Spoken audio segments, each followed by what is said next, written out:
Hi everyone, Malton here from CarWow. So I'm sat in the new Land Rover Defender and next to me is a Mercedes G350D and next to that is a Jeep Wrangler Rubicon. And we're going to have a drag race up this steep, slippery hill because actually this video is all about which of these three cars is the best off-road. So we're going to compete in various off-road challenges and award points for how well they do. If they win a challenge, they get 3 points. For second place, you get 2 points. For last place, you get 1 point. And if you don't complete a challenge, you get no points. The car with the most points at the end wins. Simple. This has a 2-litre diesel engine with 240 horsepower. That G-Wagon, it has a 2.9-litre 6-cylinder diesel with 286 horsepower, whereas the Jeep, it has a 2-litre turbocharged petrol with 272 horsepower. So we've all got our cars in low range mode, because that's what this drag race is about, it's up a hill. And I put this Defender in special sand mode because it's a bit sandy. Those guys, they don't have such clever electronics as this car, but they're in low range mode with all their diffs locked. Let's see what happens. Now before we do, please make sure you subscribe to this channel and hit the bell icon to turn your notifications on. That way you won't miss a single upload. Let's get on with the challenges! Buying a new car? Then head to CarWow and my team will help you find your next car at a fair price. CarWow, your one-stop car buying comparison site. 3, 2, 1. Oh! Come on, Defender. Whoa, whoa, whoa. Whoa, whoa, whoa. Oh, come on, I definitely had... Ah! I was winning up the hill, but then I panicked at the very top simply because I was watching these cameras here and I could see that it was narrowing at the very top. I didn't want to destroy the wheel. Let's find out who won. So looking back the footage quickly, it appears that the G1 just about, followed by the Defender and then the Jeep. So close. If I hadn't backed off a bit, probably would have won that. Oh well. So 3 points to the G-Wagon, 2 points to the Defender and 1 to the Jeep.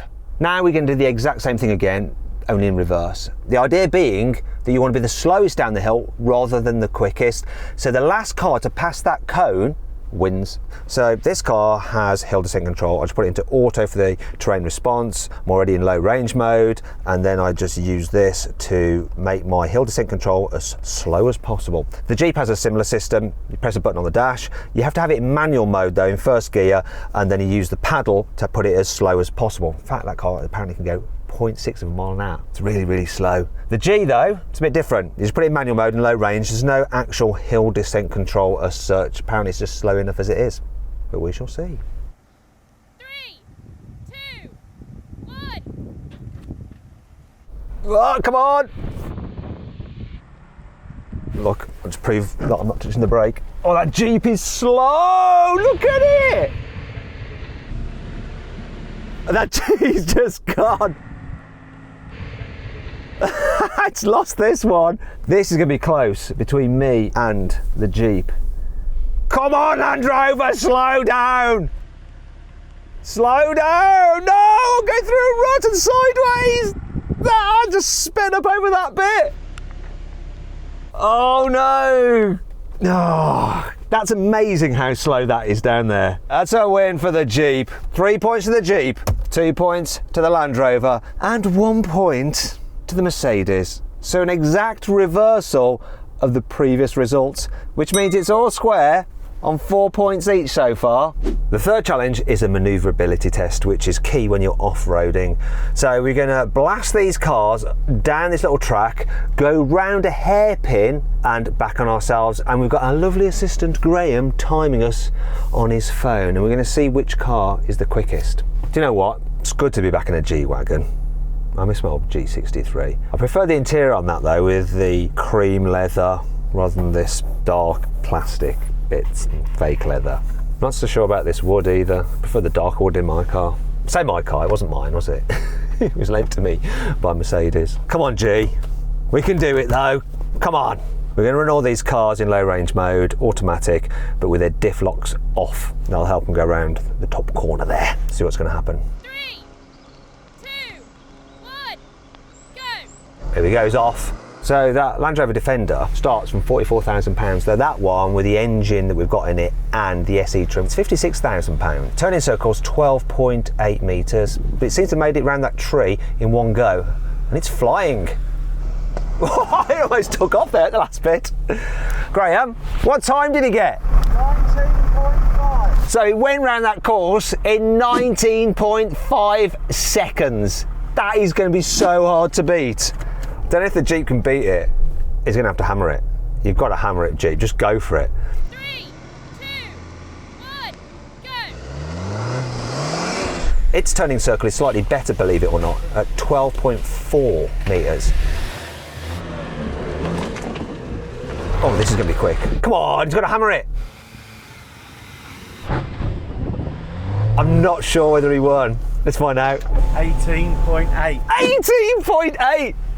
So the Jeep just beat him. I've got to absolutely hammer this, haven't I, to win. And this is an expensive car. It starts from £96,000. This one, with the extras on it, it's like £101,000, so I really don't want to damage it. But I don't want to lose either.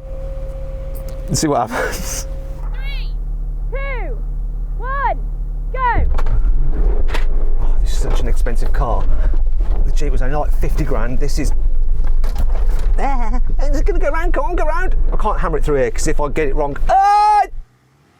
This is the thing with the Jeep when you're off-roading. I am just conscious about how much it costs. I was really worried about damaging it because it's just so expensive. Yes!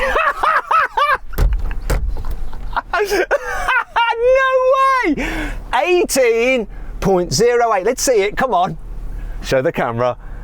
18.08.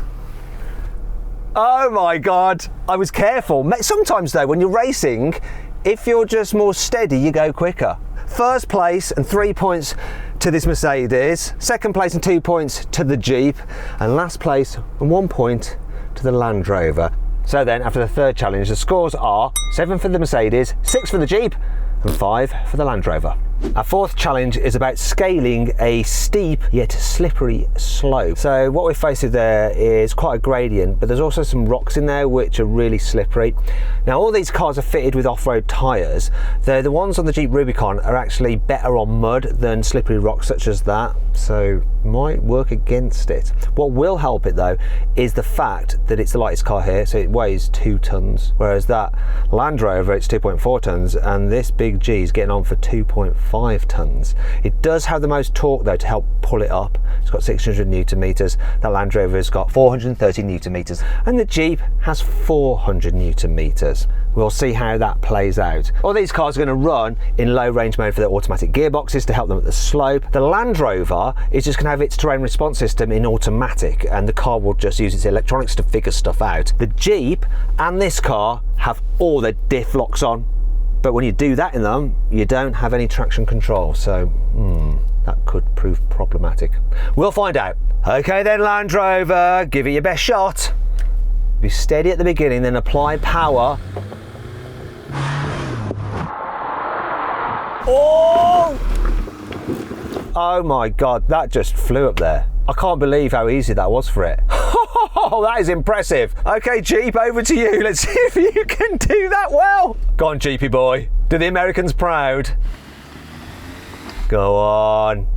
Need those tyres to dig in. Now apply power, mate. Apply power. Oh, oh. Yes. Not a problem. That was really well done. It just walked up there too. Over to me then in the G. Come on, G. Don't let me down.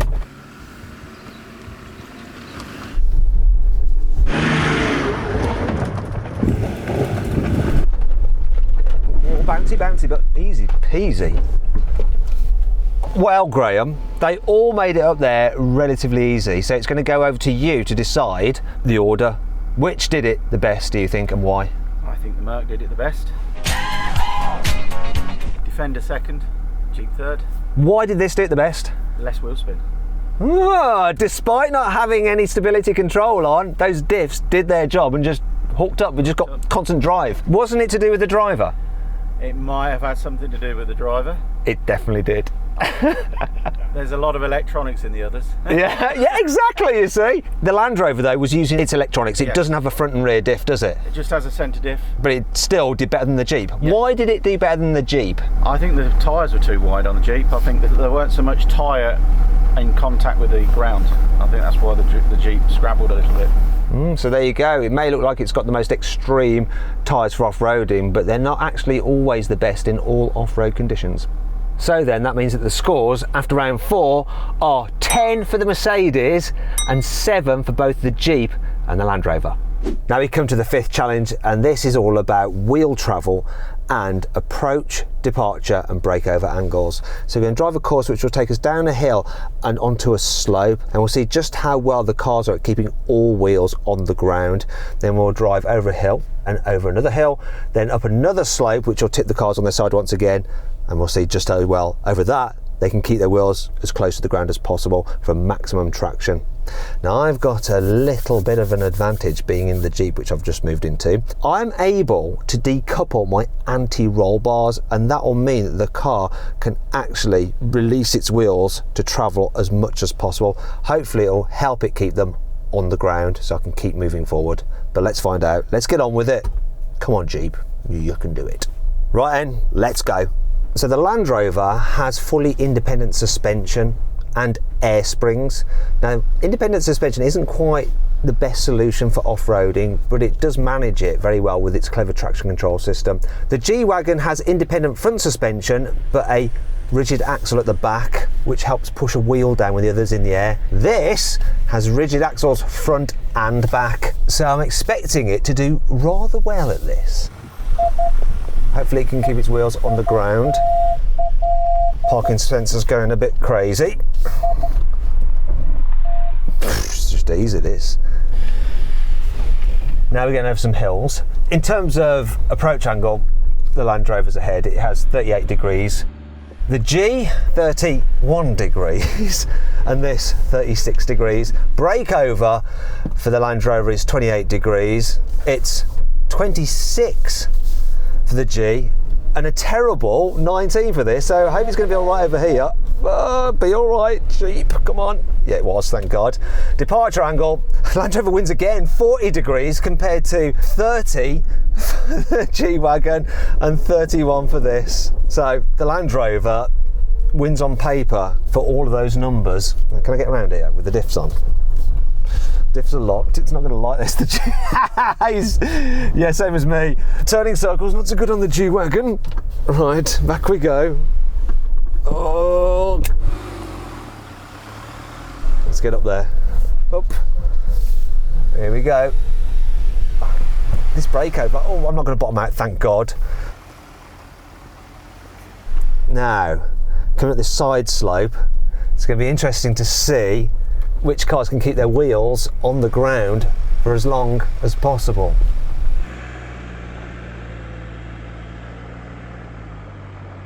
We got this. America! F yeah! America! Yeah! There we go. That was easy in this. This just walked that course completely. Just so easy for it. Let's find out the scores on the doors though from Graham. Right. What do you reckon then overall? You've done very well on that, to be honest with you. This one cheated a little bit. Why? It wasn't quite as high up the bank. Which bank? This one here. Could I've gone higher? The side slope, no, because she was leaning well. Okay. Okay, so that's the only thing that's going to mark this one down. Can I do it again? I think you'd be leaning too much. Your front wheel was bouncing off the ground. Okay. Just. So what are you going to do? Which comes first overall? Merc. Really? Yeah. We never took a wheel off the ground, hardly. I thought this was going to win. I've decoupled my sway bars. I've got rigid axle front and back. I was expecting this one to win. Did he come second? Second. Thank God for that. And last, Defender. So another win for the Mercedes. So 3 points to the Mercedes, 2 to this Jeep and 1 to the Land Rover. Overall the scores are 13 points so far for the Mercedes. This has 9 points and the Land Rover has 8. Now we come to the sixth and final challenge. Let's crack on. In this challenge, we're going to drive the cars up these steps and it's going to test their ground clearance and chassis articulation. Then we're going to come down the other side, which is an even greater test for their ground clearance because there's a nasty drop off down there. It's a bit of a foregone conclusion really, because the Mercedes has enough points to win overall already. However, there is a battle on for second place between this Jeep and the Land Rover, which is going to come last. So that Land Rover does have an advantage because it's got the best ground clearance, 291 millimeters. The G has 241 millimeters, which is the worst. This has 252. But it's going to be interesting to see what the chassis articulation is like on that Land Rover with its fully independent suspension and air springs. This should be just fine. This is what the Jeep was made to do. It'll hopefully keep all wheels on ground and keep moving forward. Oh, watching that G's body just kind of move around with the chassis underneath it just working away. The wheels at crazy angles. Oh, steady does it. This is just going to power up here. I've got no concerns whatsoever. It's so good at this. It's got to be a win for the Jeep. Now, the next bit looks pretty blooming horrible. Why are we stopping, Graham? What's going on? So we're going to do a little cheat on the Land Rover. It has a trick up its sleeve to help on large articulations like you've just done there.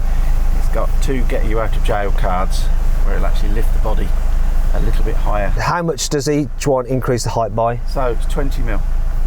Each time? Each time. So it goes 291 millimeters and it will increase it to what's that? 311. 311, yeah. And then if you bottom it out again, it'll go up to 331. And that's an advantage of air suspension. Yes. I don't know if I want to allow this. I still reckon this will win. Go on, let's see what it can do. Oh my God, I can see it. Now that's something that Land Rover never told me about. So we now have another development. Graham is concerned that the G-Wagon, it hasn't got enough ground clearance to go down the step. Do you really reckon it won't? It'll be close. Nice shiny side steps, I wouldn't want to risk spending them. Let's play it safe. G-Wagon, unfortunately you are out of this one. So it's between the Land Rover and the Jeep. Goodbye G, get out of the way. Make room for the professionals. This looks bloody horrible. Like seriously awful. Look at that though, look how high it is. That's so funny. Is all that ground clearance going to help that Defender? Oh God, that's so scary. Is it going to roll over? Don't roll over. I'm a bit worried that's going to roll over. That is, oh dear. Is this a good idea? That is just horrendous. I'm glad I am not in that car. With that air suspension fully pumped up, there's just no movement in the wheels on its tiptoes like Darcy Bustle. It's ballerina. Oh my God, this is just something else. There's no way that G would have gone down there. Absolutely no chance at all. Right, here goes nothing, it's my go. Nervous. All I'm doing is watching Graham. What does that mean? I have no idea where my wheels are. That Land Rover has something called Clear Sight as well, so you can pretty much look underneath the car, it's a special camera. Right, I think this is doing all right. It doesn't feel as scary as in that Land Rover. Oh. This is on Graham if it all goes wrong. I think I've bottomed out. It feels like I'm... This doesn't feel great. I think Graham's a bit concerned. He's running around. Oh dear. He's thinking, have I just got Matt into a bit of a pickle? And are we going to be able to get this Jeep out of here without a Chinook helicopter to lift it? Straighten the wheel. Come on. It just caught a bit. I think that's just the brakes making a noise. Yeah, dead straight. I'm keeping it dead straight. This is nerve-wracking. Bugger. Come on, when can I turn? I feel like I need to turn the wheel. I'm literally walking this thing down here. This is proper serious stuff. Oh, it's doing it. Oh, it's the stress. This is it, I think we're good. Bit of power through the mud. Yes. So, overall, in that scenario, we're out and about somewhere in the forests or whatever. Yes. Which one wins? Which one do you want to be in? I'd sooner be in that one. Right. That gets 3 points. Yes. This came second. Yes, because that was disqualified. Because that was disqualified. Yeah. This gets 2 points, which means overall then, G-Wagon wins, 13 points. This, 9 plus 2, 11. That, 8 plus 3, 11. It's a win for the G-Wagon, and then joint second place for the Defender and the Jeep. That was close. That's a nice little trick, that is. It is, isn't it? Oh, the Land Rover won because of a trick, and great off-roader. This is brilliant as well, and obviously the G is too. Out of them all, if I had to drive them back on the road, I'm going to take the Land Rover. It is the best to drive on road. Now, if you enjoyed the video, please give it a like. Also, let me know in the comments below some other videos you'd like us to do. Don't forget to subscribe to this channel and hit the bell icon to turn your notifications on so you're alerted when we make a new upload. And follow us on Instagram. Carwow.